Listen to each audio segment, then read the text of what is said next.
Assalamualaikum warahmatullahi wabarakatuh. Selamat pagi anak-anak. Apa kabar?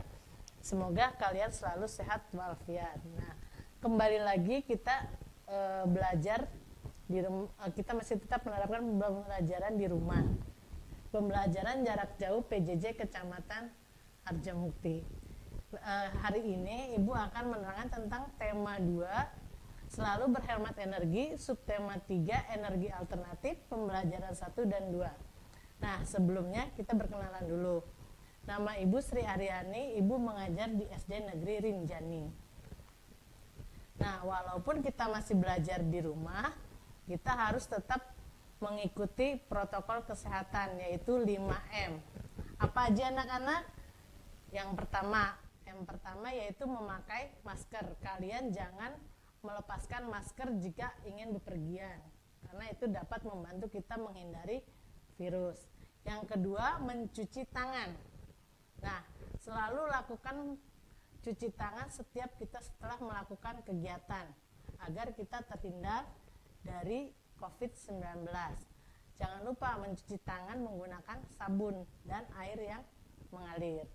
Yang ketiga apa? M ketiganya apa?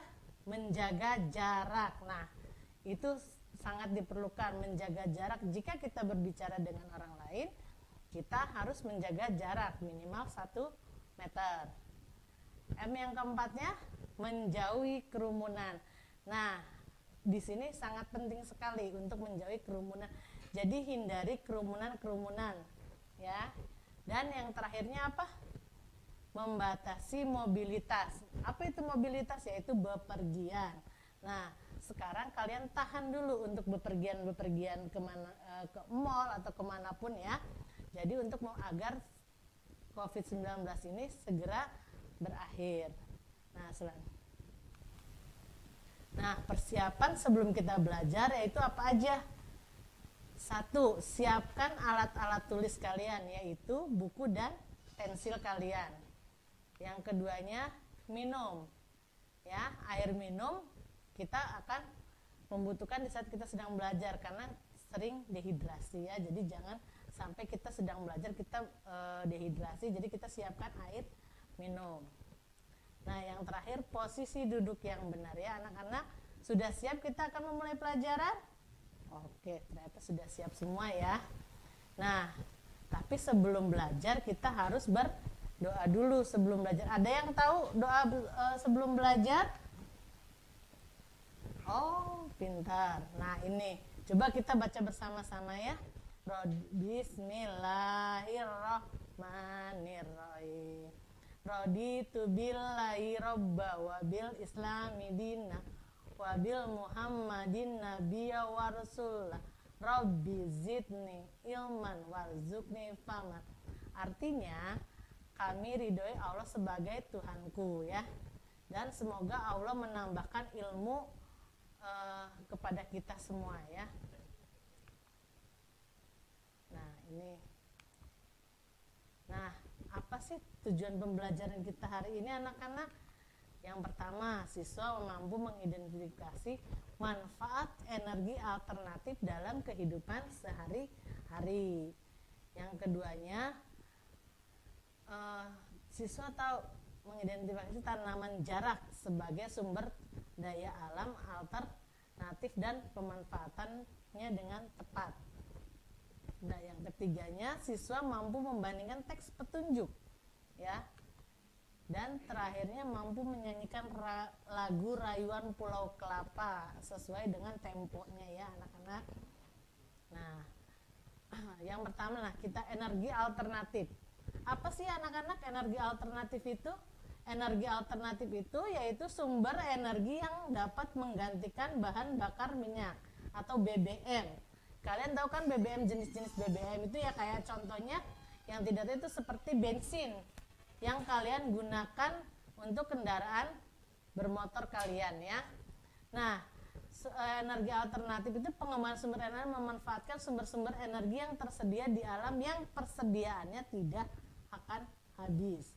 Nah, apa sih keuntungan penggunaan energi alternatif itu? 1, tidak menimbulkan polusi. Nah, kalau BBM itu akan menimbulkan polusinya, contohnya seperti asap kendaraan bermotor ya.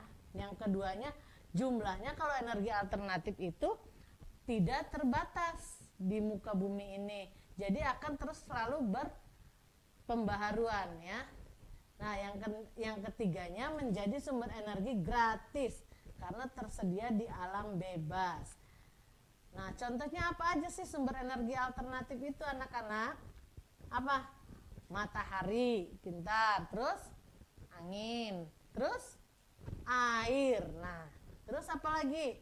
Panas bumi, gelombang air laut, bahan bakar bio ya atau biomasa. Nah, itu adalah contoh-contoh sumber energi alternatif yang ada di bumi ini yang persediaannya tidak akan habis. Nah, ini contoh energi alternatif. Yang pertama apa itu? Matahari. Nah, sumber energi terbesar di bumi adalah apa? Apa? Matahari, betul ya. Sumber energi yang terbesar di muka bumi ini adalah matahari. Dan itu persediaannya tidak terbatas. Yang kedua apa? Angin. Nah, iya, gerakan udara di permukaan bumi yang terjadi karena adanya tekanan udara itu adalah angin. Nah, kita banyak yang memanfaatkan energi angin ini untuk seperti pembangkit listrik. Contohnya apa? Kincir angin. Kincir yang digerakkan oleh angin itu akan bergerak untuk menggerakkan generator yang akan menghasilkan listrik. Yang ketiganya air. Energi air yang berasal dari arus air yang sangat deras. Contohnya apa? Seperti bendungan itu deras ya airnya. Sungai juga yang aliran airnya sangat deras bisa kita manfaatkan sebagai energi PLTA, yaitu pembangkit listrik tenaga air. Nah, yang berikutnya panas bumi. Energi yang dihasilkan oleh magma di dalam perut bumi. Ini sangat banyak sekali persediaannya di bumi ini ya. Jadi bisa digunakan sebagai sumber energi alternatif. Nah, yang kelimanya gelombang air laut. Nah, gelombang air laut ini bisa digunakan sebagai energi juga. Nah, karena ombak itu bisa memecahkan seperti kayak karang gitu ya. Karang di pantai itu bisa terpecahkan oleh arus air. Nah, bahan bakar bio itu berasal dari makhluk hidup atau misalnya hewan atau tumbuhan. Contohnya apa? Nah, di sini nanti contohnya itu pohon jarak ya. Nah, tanaman jarak ini merupakan tanaman yang segudang manfaatnya. Beberapa tahun ini peneliti telah meneliti tentang pohon jarak.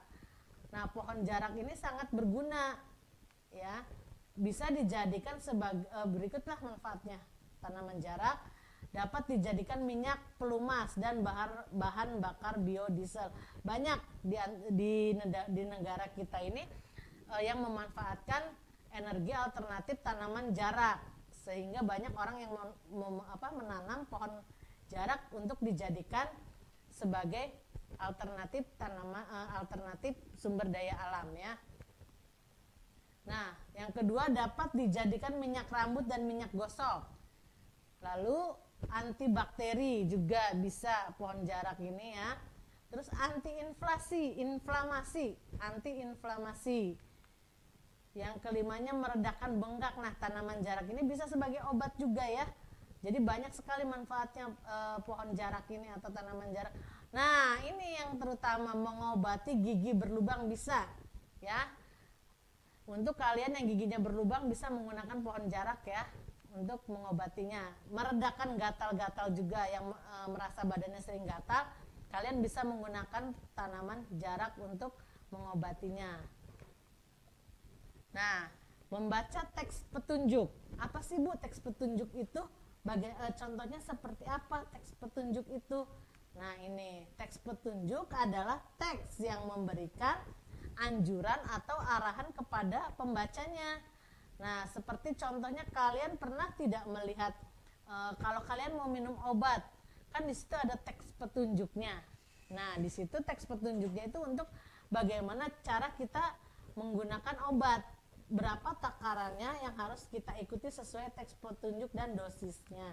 Nah, di sini Ibu akan menerangkan tentang teks petunjuk, yaitu penggunaan satu alat, petunjuk minuman obat seperti yang tadi Ibu terangkan, petunjuk membuat produk atau makanan. Nah, yang sekarang akan Ibu contohkan yaitu teks petunjuk membuat layang-layang. Nah, kalian pasti suka kan bermain layang-layang. Nah, layang-layang juga bisa terbang karena adanya angin. Nah, di sini. Nah, teks petunjuknya untuk membuat layang-layang apa aja sih, Bu? 1. Membuat kerangka layang-layangnya terlebih dahulu. Dari apa membuatnya? Kerangkanya dari 2 bambu tipis dengan cara disatukan kedua bambunya yang telah kamu siapkan secara menyilang. Lihat seperti gambarnya layang-layangnya ya. Yang kedua, hubungan tiap ujung kerangka dengan benang, dihubungkan. Yang ujung-ujungnya dihubungkan lalu kalian ikat ya. Nah, yang ketiganya, pasangkan kertas minyak. Tahu kertas minyak? Kertas minyak itu kertasnya tipis ya, berwarna gitu ya. Itu bisa digunakan untuk membuat layang-layang. Nah, lalu supaya layang-layangnya terlihat indah, kalian tambahkan ekornya ya di belakang supaya ketika saat diterbangkan akan melambai-lambai, jadi tertiup angin, itu akan sangat indah untuk layang-layang kalian. Nah, setelah itu selamat karena layang-layang kamu telah selesai dibuat dan bisa kalian terbangkan saat cuaca cerah ya. Nah, ada yang tahu nada dan tempo tidak? Kita kalau nyanyi harus melihat nada dan temponya, karena supaya apa? Supaya enak didengarnya lagunya ya. Nah, di sini nada tuh apa sih, Bu? Nada itu artinya bunyi yang beraturan. Nah, terdiri dari nada tinggi dan nada rendah. Keduanya ditentukan oleh frekuensi. Menyanyikan lagu supaya hendaknya enak didengar, itu kita harus memperhatikan tinggi rendahnya nada dan tanda temponya. Tinggi rendah nada. Nah, tinggi rendah nada itu ditentukan oleh frekuensi dan getarannya. Semakin cepat frekuensinya, maka akan semakin tinggi nadanya. Sebaliknya, semakin lambat frekuensinya, maka semakin rendah nadanya. Urutan tinggi rendah nada disebut tangga nada. Apa sih, Bu? Urutannya apa aja? Tangga nada itu yaitu yang do, re, mi, fa, sol, la, si, do. Nah, itu namanya tangga nada. Nah, sekarang tanda tempo. Bu, tanda tempo itu apa sih, Bu? Tanda tempo. Nah, tanda tempo adalah cepat lambatnya sebuah lagu yang harus dinyanyikan secara garis besar. Tempo dibedakan ada 3 ya, anak-anak. Ada temponya sedang, cepat, dan lambat. Nah, di sini Ibu akan mendengarkan kalian lagu yang bertempo sedang, yaitu contohnya Rayuan Pulau Kelapa. Mari kita dengarkan ya anak-anak ya. Siap untuk mendengarkan lagu Rayuan Pulau Kelapa? Lagu Rayuan Pulau Kelapa ini ciptaan Ismail Marzuki. Ayo kita sama-sama dengarkan lagunya.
Nah, bagaimana anak-anak, sudah kalian dengarkan lagu Rayuan Pulau Kelapa itu? Nah, itu adalah salah satu lagu yang bertempo sedang. Nah, sekarang kita pada akhir pembelajaran, yaitu kesimpulan. Kesimpulan pembelajaran hari ini yaitu tentang energi alternatif adalah sumber energi yang dapat menggantikan bahan bakar minyak atau BBM. Pengembangan sumber energi alternatif memanfaatkan sumber energi yang tersedia di alam dan tidak akan habis, ya. Yang kedua, tanaman jarak merupakan tanaman dengan segudang manfaat. Manfaat yang sedang banyak diperbincangkan adalah kemampuan menjadi sumber energi alternatif atau biofuel, ya.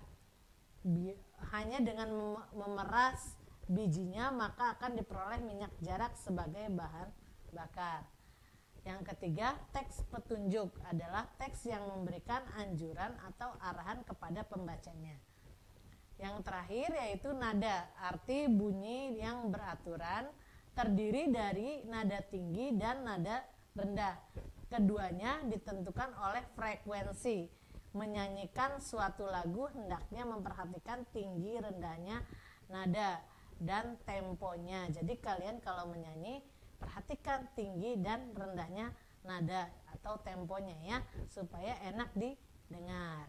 Nah, anak-anak, sekian pembelajaran tema 2, subtema 3, pembelajaran 1 dan 2 dari Ibu.